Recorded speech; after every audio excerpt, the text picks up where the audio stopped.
Before I came here, I thought like all the Americans are the fat, they're very tall, and they're genius. But when I came here, I saw that they're not that fat actually, and they're not that tall as I thought of them, and they're not actually also that smart. I mean, Americans are really smart, but not as smart as I thought. I expect that people will assume that I'm very opinionated or that I'm more conservative than I really am, or I don't know exactly what, that I'm maybe brash, or I'm the kind of person who wears shorts everywhere and hangs a camera around my neck and sort of looks like a tourist in different places. And so I do make an extra effort to kind of get to know people and ask them their story as well. And every once in a while I get this sort of odd compliment where somebody will assume I'm Irish or something. I got that in London one time. They assume I'm from somewhere else. Like, no, I'm actually really proud of being an American. I just, I want to talk to you like a fellow human being. I've always taken the attitude that you get from a society or a visit to a country what you put into it. If you go there with no perceived notions of how the people are, take them on face value, you typically end up getting a lot more out of it than going there with stereotypical views. Yeah, I'm trying to be friendly with everybody, everyone, and try to help the person who needs my help. And if I can help him or her, I will do definitely. That's the rule of my life, to help the people if I can. People just want to be able to live freely and be able to strive for their own happiness without anyone else getting in the way. If you're true to yourself and you're honest and you have integrity, I think you can overcome just about anything, and you can do just about anything. I think those are values that I personally hold in high regard. I think if you had genuine kindness, and if everybody had genuine kindness, then everything else kind of falls into place, and people would take care of one another because it's in fact genuine. We should be kind to each other. We need to help each other, even when I will be in trouble or you will be in trouble.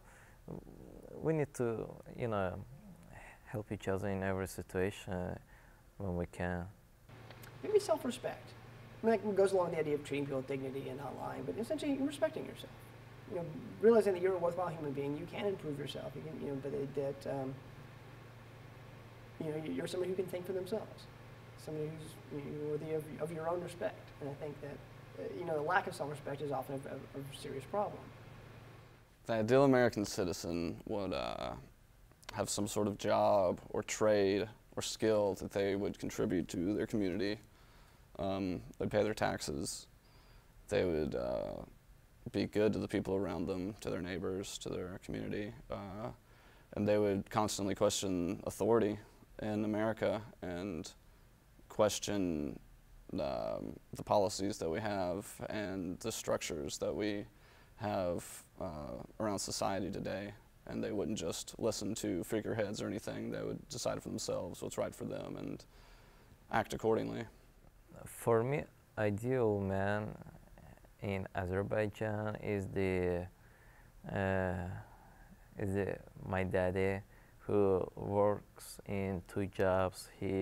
Who tries to do everything to support his family, to provide us with all the necessary stuff that we need to support my education here, And the ideal woman for me is also my mother, who also works hard not for herself, but for her children, for me and for my sister, and who also, in spite of her hard work, when she comes home from her job, she immediately started to preparing food for the family. So that's the ideal person for me. The ideal British citizen, someone who doesn't complain too much, pays their taxes on time, and has a football team that they support, a soccer team. There isn't an ideal British citizen. There isn't an ideal citizen of any society, culturally, because you're talking about Britain. Britain is made up of England, Scotland, Wales, and of course, United Kingdom, Great Britain, and Northern Ireland. Within Britain, you've got cultures that are incredibly different within a few miles of each other. You know, look at a Liverpool versus a Manchester that are 50 miles apart but have profoundly different cultures in many ways. Dialects are different, food habits are different. I mean, even in a city like Liverpool, where you've got a soccer club like Liverpool in one neighborhood and Everton in the other neighborhood, right? They can have very, very different attitudes and ideologies. Glasgow, where you've got Celtic and Celtic and Rangers, Catholics and Protestants, right? Very, very different cultural context for you know, what they support or what they believe in. And so there really isn't a typical or stereotypical British person.